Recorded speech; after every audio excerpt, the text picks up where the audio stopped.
In this video, I'm going to show you how to see who screenshotted your Snapchat story. That is quite simple and easy to do, so let's begin. And first, let's go to Snapchat and let's create some story. I'll go to my memories, select some photo and then hit next and hit on my story.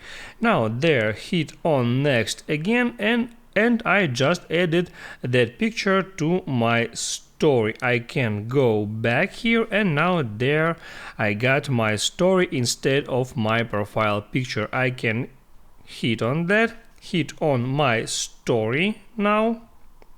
And there at the bottom left I got these two counters. The first is the people who viewed my story. I can hit on that counter and there I can see my friends that viewed my story. And the second option is actually the people who has screenshotted my story. So I can see there the count of that people, and when I hit on that sign, there I would be able to see the list of that people. If this video helped you out, don't forget to like and subscribe.